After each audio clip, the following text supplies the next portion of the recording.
So anyhow, that was NXT tonight. Good show. Heatwave coming up this Sunday. Money in the Bank coming up Saturday. What's Wrestling Inc. doing to commemorate these events with the post-show podcast? There will be a post show for both Money in the Bank and NXT Heatwave. And guess who's going to be on it? Just Kendrick Lamar? Oh, that'd be cool. I'll make a phone call. I know Jimmy Corderas is going to be at Money in the Bank on Saturday. I don't know if he's going to be at NXT Heatwave. That'd be cool. I'd love for him to call in and be like, "Hey, give us your live thoughts." The way that I thought you should have called in after the NXT Battleground. I had to go. I was so annoying. I was like walking around and I was like, okay, is there any talent? Is there anyone I can interview? Is there anything going on? And so I talked to someone on I talked to a couple of people on the production crew. It was good.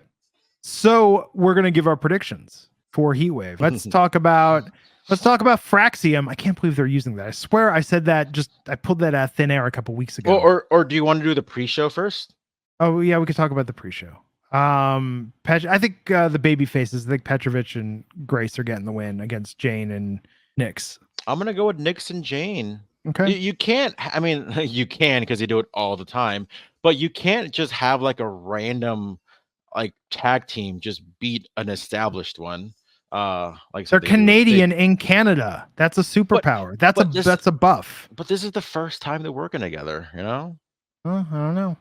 I mean, the Fabulous Rougeau brothers had a few losses in Canada, but then again, they faced the Hart Foundation a lot, I'm sure. Do you think they get a real Canada entrance and are walked out by a combination of members of Bare Naked Ladies and cast members from Degrassi? Hopefully, and Alanis Morissette. Oh, okay. Sure. We'll toss that in. It was just Canada Day. The people are still celebrating. Oh, wait, Alanis Morissette is Canadian, right? Yes. Okay. I think they'll be head over feet if she shows up. I'm surprised Orange Cassidy never came out to Hand in My Pocket. Solid. Yeah. Solid. What do you think? I guess because she only has one hand in her pocket as opposed to two. Okay, sorry. I'll stop.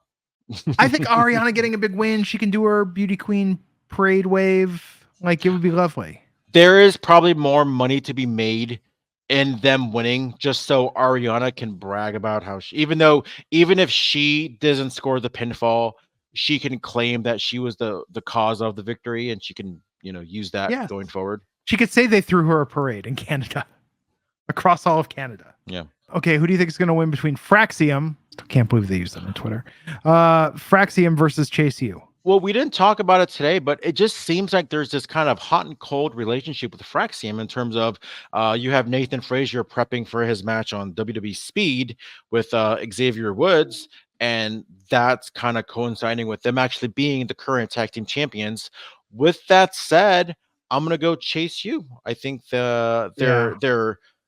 are pulling the trigger once again on Chase U. It feels like they're hot and cold. We saw them win the tag team champions tag team championships about a year ago or so, and I feel like they're gonna do a lot more in this new title reign that they're gonna have. Yeah, I think that Chase U needs this. Chase U needs it, but also it's still planting a lot more seeds of whatever is going on with the Fraxium thing. On we lost because you were too focused on your match on Speed or whatever it is. Yeah, that sounds different when you say it out loud that way.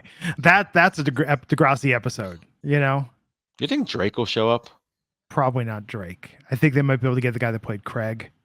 Maybe Paige Michalchuk. I have no clue who these people are. Maybe Spinner. Maybe Degrassi Toby. was right after my generation. Which one? Well, there's the original Degrassi Junior High or all of Degrassi them. Street, so they could get Joey Jeremiah in the original. Because I grew up with Saved by the Bell and California Dreams. Okay, so you were right after the original Degrassi, right before the new one. But as an adult, I watched the new Degrassi. But I didn't even know what Degrassi was. Oh. What channel was it on? It's on PBS originally in the US, the original one. PBS? Well, it was on the CBC in Canada. They showed it in the PBS in the US, but then Degrassi The Next Generation was on the N, which was a Nickelodeon channel for teenagers. I mean, the only show that PBS ever did that was really, really good, aside from The Obvious, was Where in the World is Carmen Sandiego? Okay.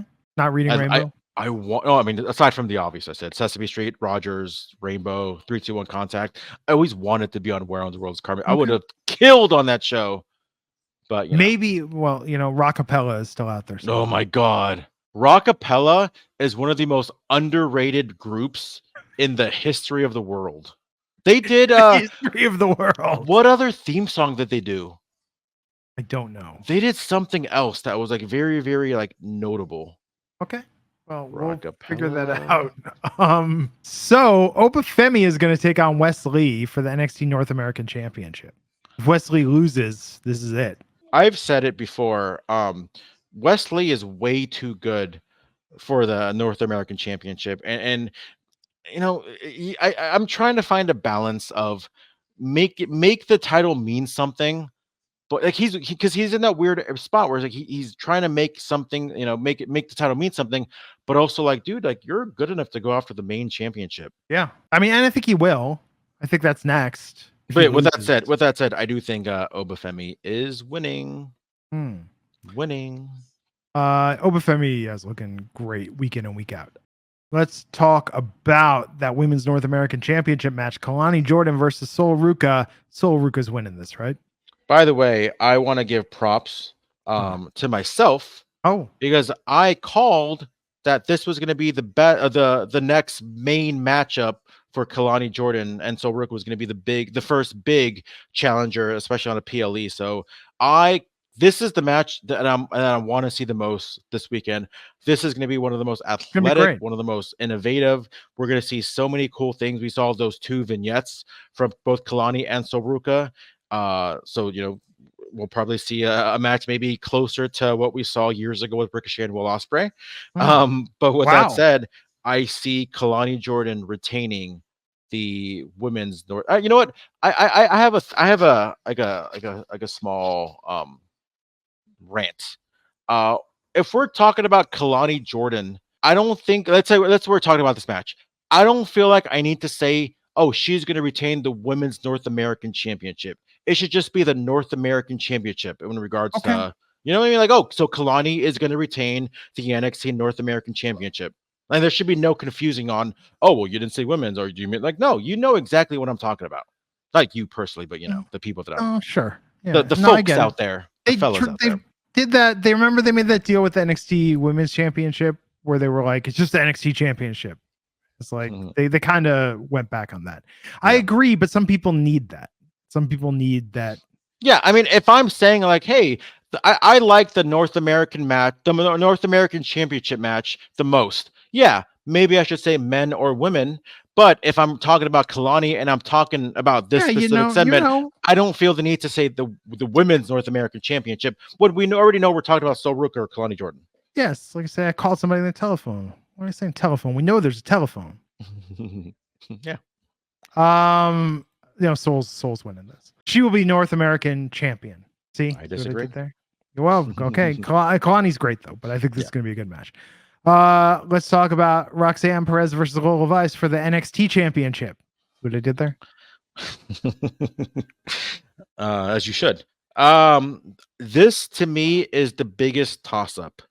Because I feel like Roxanne is hitting her stride as a heel champion. There are some tone issues in regards to how her presentation as a heel is. I saw glimpses of it tonight before I went back to hearing the kind of like the babyface Roxanne. I feel like there's still something there for her to grow. It's hard to root against Lola now, though. I know. It's really, really hard. Pictures of her mom and her as a baby, and it's like, oh man, like. And I'm sorry, like being there in person, seeing how Lola was after that NXT Underground match, thanking fans that were wearing her merch, like off camera. Like I'm just like, Lola Vice is a babyface, folks. She could shake it and she can throw down. She's a babyface. She will always find a reason to dance, and I love that. Loved when she did that in Bellator. What a breath of fresh air. Yeah, I like that she reminded everybody, like, hey, man, when you were still watching Total Divas, I was literally fighting in Madison Square Garden. Yeah, that was back in 2019. So yeah, Roxanne was like 15 or 16. I'm gonna go with Roxanne. I think Roxanne's gonna retain. I don't know when Julia's coming in, although I'm calling it right now. Within 1 year, Stephanie Vaquer is gonna be in NXT. Okay. NXT Men's Championship match. See what I did there? It's a fatal 4-way. Trick Williams versus Javon Evans versus Ethan Page versus Shawn Spears. Okay, Trick Williams is winning this. Like, I'm more certain of this than anything else on the card. I'm trying to. I mean, if there's one person that's not winning, it's Javon Evans. I mean, the guy's 19. Well, okay, maybe I'm going to work myself into a shoot here. Maybe I'm overthinking this. What if Shawn wins and then Trick chases going back to the CW debut? Like, I'm trying to find reasons for Ethan Page or Shawn Spears to win. Like Shawn's a better champ than Ethan is, and I like Ethan. Yeah. I would have Shawn over Ethan. Shawn and Ethan, by the way, not great champion wrestling names. Well, I mean, Shawn. I mean, Shawn's yeah, it's had some, but it's also like, why don't we have an Elliot? Shawn more than Ethan. Yeah, Ethan. Has there been an Elliot? Has there ever been an Elliot in wrestling? Yeah, Ethan's a tough one. Yeah. I'd say Shawn more than Ethan has a chance of winning, but yeah, I think I'm gonna go with Trick as well. I don't see him losing. I kind of like it though. Shawn pins Ethan. That's a twist. No one saw that coming. I wouldn't be surprised if Trick wins and then Ethan and Shawn become some kind of champion. Or I'm sorry, some kind of tag team. Well, yeah. What if Shawn wins and then says, "My name is Ty Dillinger," and then throws down the mic and leaves? Yeah, and does that. Ty Dillinger is a badass name. I agree with Nelly Belly. Remember, he was Gavin Spears in ECW. Yeah, Gavin, also not a strong championship name. So anyhow, that's what's coming up. Tune in to Wrestling Inc. after Money in the Bank, after Heatwave. Tune in to Wrestling Inc. this Wednesday, this Friday, Saturday, Sunday, Monday, Tuesday. Wait, we're going to be on a lot in the next week.